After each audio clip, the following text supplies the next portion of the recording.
this line here. Please pick it up quickly. I have no time today. We need to go into this quickly. And today's class is going to last 14 minutes. In fact, 14 minutes. Better still, we're going to try as much as possible to do less than 14 minutes. This is the class.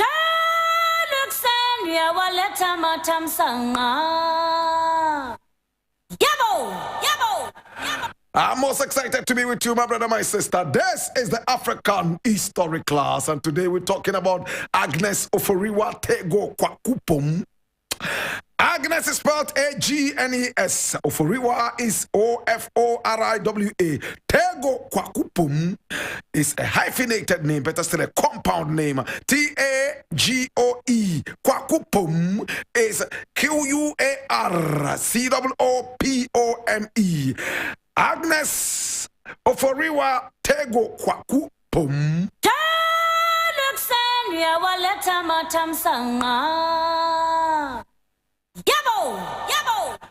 Our heroine for today, my brother, my sister, in the series of the women who made Ghana's independence happen, was born on the 27th day of May in 1913, 4 years later than Kwame Nkrumah.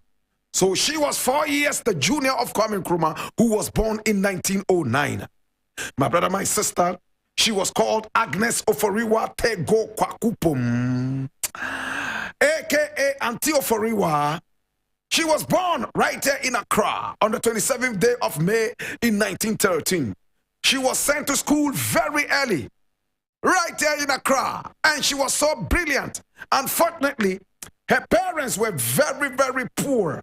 Very, very poor. In South Africa, we say poor. Very poor.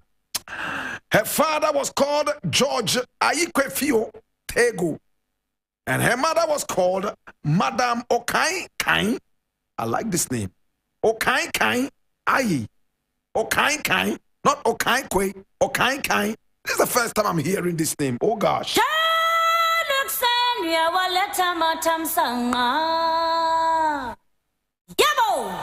Madame Okain Ayi. Oh my God, have mercy. Born to George Ayikwefio Tagoe and Madame Okain Ayi on the 27th day of May in 1913. Our heroine for today, Agnes Oforiwa Tagoe-Quarcoopome, started education early. Her teachers praised her so much, but because she came from a very poor background, oh my God, she had to stop schooling. Yes, she stopped schooling. Oh, the teachers followed up to the parents and tried to find out why she was no longer coming to school. Oh gosh. So the parents asked her to go back to school. But when she completed the very first portion of her education, the primary school class 6, she came home to sit permanently. No teacher was able to convince Mr. George Ayikwefio Tagoe and Madame Okain Ayi to send their child back to school.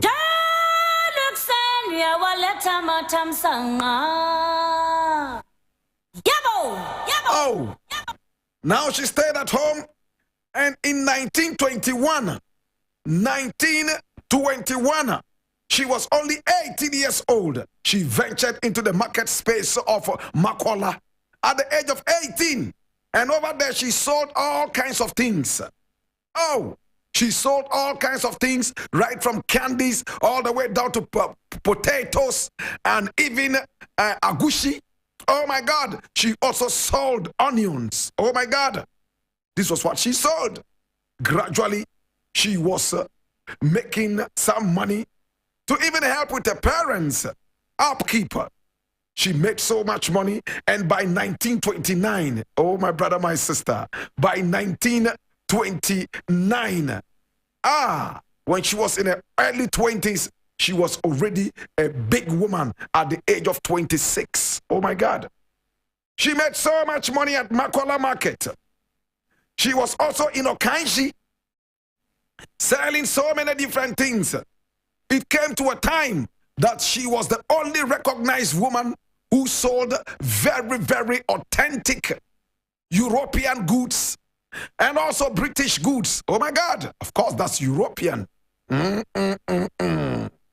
I'm going to be telling you how she got in contact with the Europeans, especially with the British.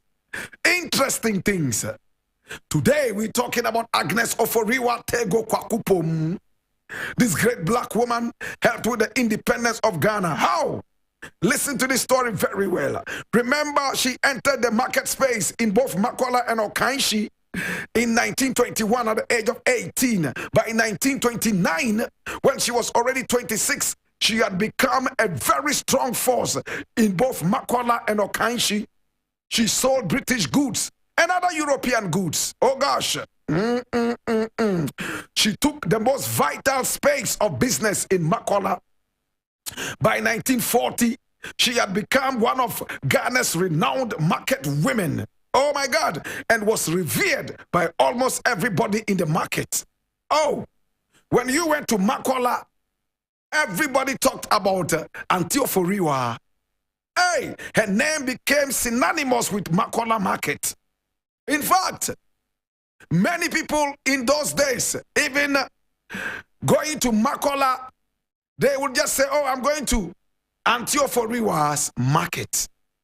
My brother, my sister, she became very popular. Now listen to this interesting thing. Now in those days, market women never saved with the banks. They dug holes and put their money inside, or they put the money under their beds, or they kept them in some other such areas, including at the bottom of mortars. You know what a mortar is, right? What we pound fufu in. So they will hide their money under the mortar, my brother, my sister, and abandon buckets and so on and so forth. She was the first woman in the Gold Coast, and for that matter, Ghana, to save money with the banks. Madam Oforiwa, better still, Auntie Oforiwa. Oh my God. She saved with the Standard Bank of West Africa, today called Standard Chartered Bank. I do not know why the Standard Chartered Bank is not honoring this great black woman. It's recommended in the African history class that this woman be celebrated.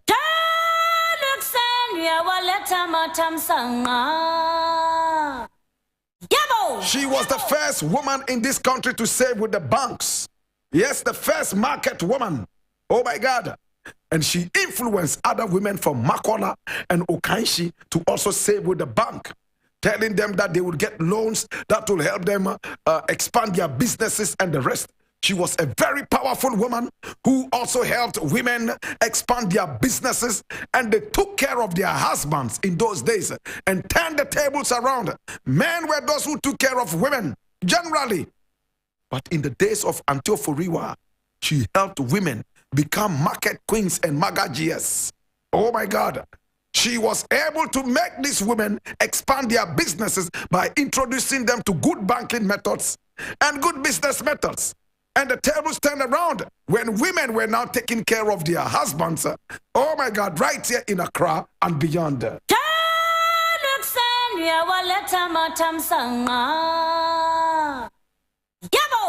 Now she was also a very devout Christian who never missed church activities. She sponsored the church, do so many different things. And she also was a philanthropist who helped deprived children to go to school and do so many other things. Now listen to this interesting thing. In 1947, when Kwame Nkrumah was invited all over from Britain to come over and be part of the UGCC and serve as its secretary, when Kwame Nkrumah arrived in the country, he stayed with this great black woman by name Agnes Oforiwa Tagoe-Quarcoopome. When Kwame Nkrumah arrived in Ghana, in fact in the Gold Coast in 1947, to start work with the UGCC, it was in her house that he arrived. And he stayed with this great black woman, Albert, for a short while. And she cooked for Kwame Nkrumah. She admired Kwame Nkrumah a lot, especially when Kwame Nkrumah started talking about independence. It didn't take long before he relocated all the way to Salt Pond. Oh my God, where they had the UGCC headquarters, my brother, my sister. And look at the interesting thing that happened. When Kwame Nkrumah broke away from the UGCC in 1949, in fact, Remember, it happened in 1948 when we had the crossroad shootings. In fact, when we actually had a serious agitation, we had demonstrations all over the place. How many of us remember the Osu Alata Manche? Oh my God, Ni Boni. How many of us remember him and his activism in fighting the British? Oh my God, many people ascertained that it was one of the major events that led to our independence, followed by the crossroad shootings. We remember Sergeant Ajete. Oh my God, have mercy. Listen to this interesting thing. When Kwame Nkrumah broke away from the UGCC and founded his own CPP, in 1949, in fact, he knew that he needed to get the support of Agnes Oforiwa Tagoe-Quarcoopome, the president of the Makola women. Oh my God, have mercy. At the time, and see what happened. She threw her weight behind Kwame Nkrumah. Kwame Nkrumah was penniless when he broke away from the UGCC. Remember, their main financier was Pa Grant, who himself had been taken ill at the time that Kwame Nkrumah broke away. Oh my God, he did not live to see the independence of this country in 1957. He himself died in 1956. Today, we're not talking about Pa Grant. We're talking about the great Agnes Oforiwa Tagoe-Quarcoopome. See what happened now? Auntie Oforiwa got the market women to contribute money to help Kwame Nkrumah with his campaign. Kwame Nkrumah's campaigns were solely taken over by market women, basically from Makola. The women were those who supported Kwame Nkrumah. And if you have the support of women, then you have the support of everybody. Market women came together, led by this great black woman, Agnes Oforiwa Tagoe-Quarcoopome, and my producer has put out a photograph of the market women all celebrating Kwame Nkrumah. My brother, my sister, is going to also put up a photograph of Auntie Oforiwa with Kwame Nkrumah in good times, smiling and feeling good. My brother, my sister, interesting things. Look at Kwame Nkrumah.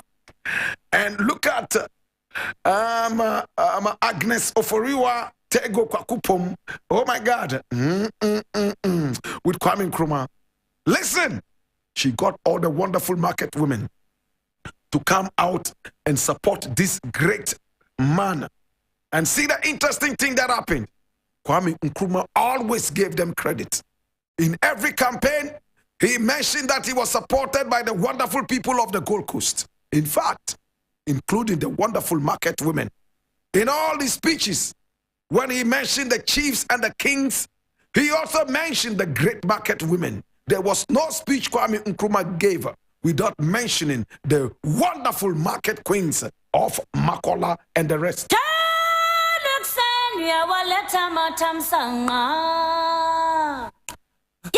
In this photograph, we see Agnes Oforiwa Tagoe-Quarcoopome on the left hand of Kwame Nkrumah. Yes, on the left, my brother, my sister, with Kwame Nkrumah. In fact, on the right hand of Kwame Nkrumah, but on our left, you will see this great black woman smiling. Oh my God, so beautiful. Now, there were rumors that Kwame Nkrumah was dating this woman, but that was not the only rumor. It was also rumored that Kwame Nkrumah dated other women, but they were all nothing but rumors.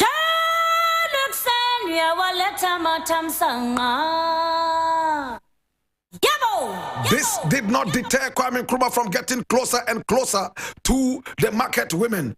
He only saw that as diversionary tactics, and he will not buy into that. He got closer and closer to the market women. Remember, all this while Kwame Nkrumah was single, and the market women loved him. Many were those who put it in their mindset that, oh, they would finally have Kwame Nkrumah marry them, probably. So they pushed and pushed. Oh my God. And this man was always smiling. Smiles never got shot. In Kwame Nkrumah's dictionary, he was always smiling. And the market women would all come around him, dance with him, support him with their money. They would cook for him. Hey, listen to the interesting thing that happened. when Kwame Nkrumah finally became president of the nation in 1957, having come all the way from the prime minister, and all such posts, and he became president. Look at what happened in 1964. This great black woman by name Agnes Oforiwa Tagoe-Quarcoopome built a very, very expensive house in Kokomlemle. That house is still there. My brother, my sister, one of these days, students, we are going to organize an excursion and take you to see this wonderful house. For the first time, we had a very expensive house on the streets of Kokomlemle that was fully air-conditioned. Even the bathrooms and the kitchen were all air-conditioned for the very first time in the history of this country. And this was built by the wonderful Agnes Oforiwa Tagoe-Quarcoopome. And this building was put up for Kwame Nkrumah to use, my brother, my sister, as a home for diplomats coming from abroad. And the Russians took over the building. Kwame Nkrumah was friends with the Russians, so they came over and took over the residence. It became the official Russian residence right here in Ghana. And when Nkrumah was overthrown 2 years later, oh my God, everybody was sacked from the house. And then the military junta at that time tried to seize this house. See the interesting thing that happened. When Kwame Nkrumah was overthrown in 1966, the first action was to arrest Agnes Oforiwa Tagoe-Quarcoopome. 50 armed soldiers stormed her house and brought her out in the middle of the night, beat her up a little, and then carried her all the way to the barracks where they tried to intimidate her. They asked her to denounce Kwame Nkrumah, but she told them denouncing Kwame Nkrumah means denouncing Ghana. I will not do that. They visited her with so many beatings, so much more beating, but she still held on to her guns when she said denouncing Kwame Nkrumah means denouncing Ghana.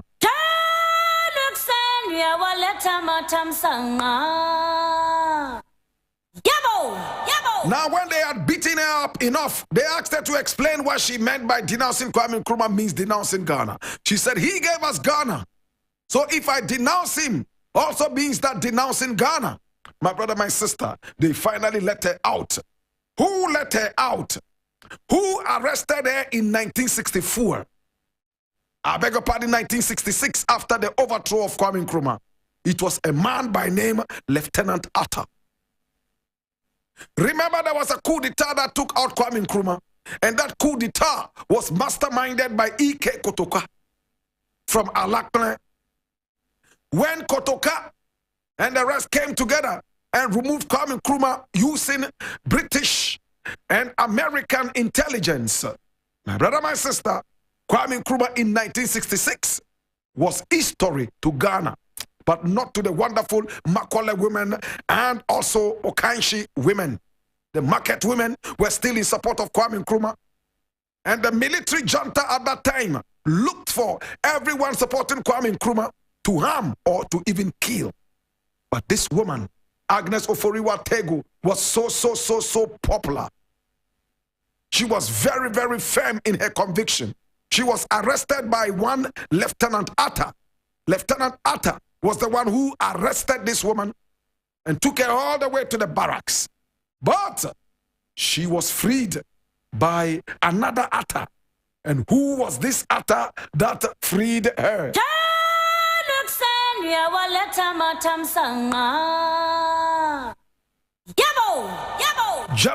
Lieutenant General Joseph Atta Ankara was the one who freed this woman and asked the woman to go and sin no more. Listen to the interesting thing that happened. The same Lieutenant Atta was the one who teamed up with Lieutenant Moses, and together they shot and killed E.K. Kotoka in their attempt to bring back Kwame Nkrumah. My brother, my sister, and this happened, oh my God, have mercy, in 1967. Students, I hope you're following the chronology. You are following the chronology. There was a coup d'etat that took Kwame Nkrumah off in 1966. In 1967, the main perpetrator of that coup d'etat, E.K. Kotoka, was shot and killed whilst he was begging for his life. by Lieutenant Atta and of course Moses, right? Now look at the interesting thing that happened. They were arrested finally, and boom, see what happened? Joseph Ankara was the one who was taking over the reins of the country, and during his regime, these people were executed in May 1967.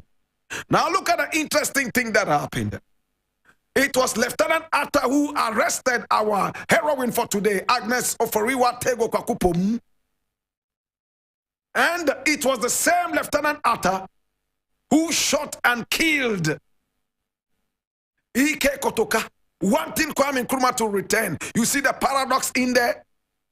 At the beginning, it looked like they were against Kwame Nkrumah, and they were arresting all the friends and sympathizers of Kwame Nkrumah, including Agnes Oforiwa Tagoe-Quarcoopome. Then all of a sudden, the tables turned. They were now against the military junta and wanted Kwame Nkrumah to return. So they shot and killed Ike Kotoka. But they were arrested and executed. Now, right after that, our heroine for today even became richer. She was the first woman on the shores of this country to win the UAC Travel Award. And she had to travel to England, go to some other European countries like Holland, and there she was able to bring huge quantities of British and European goods into this country for sale. She became a big hit, a big businesswoman who made so much money, but she never supported any other government with her money. She became so rich. She visited England every now and then. Even though not very lettered, she was able to conduct her business so very, very well. By the 1970s, she had become so wealthy and purchased several properties, even in London and some other European countries. She was the richest woman in Ghana in the 1970s.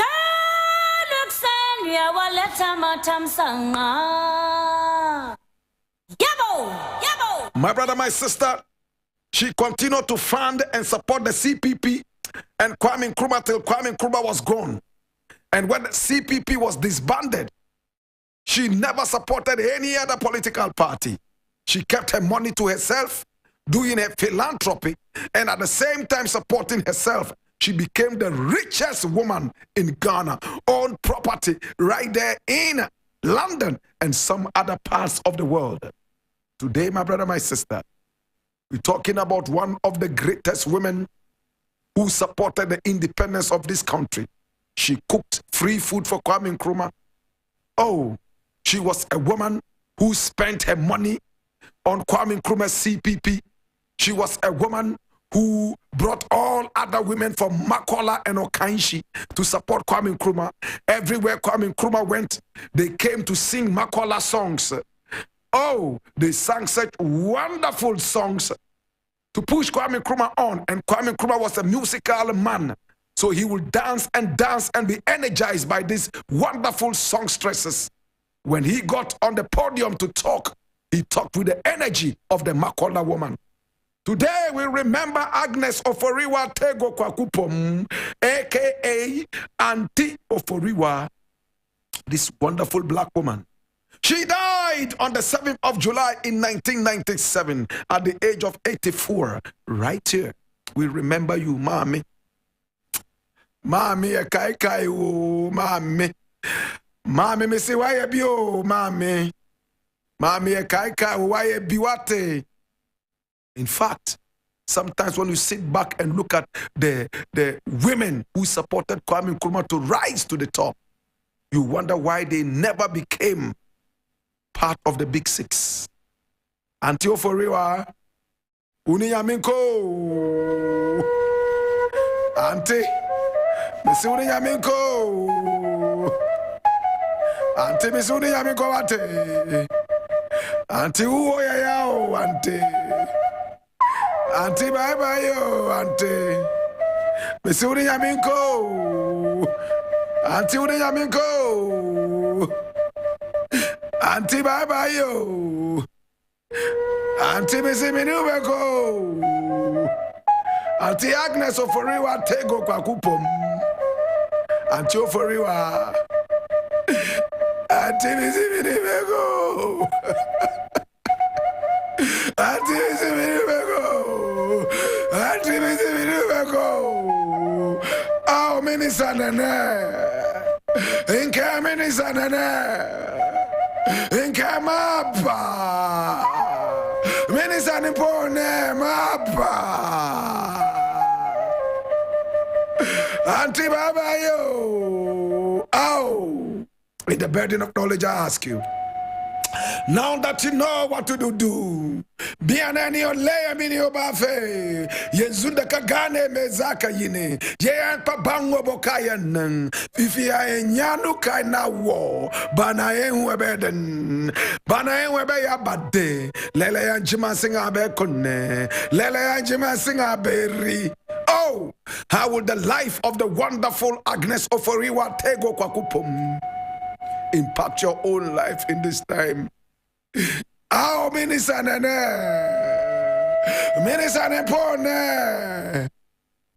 Nkemaba.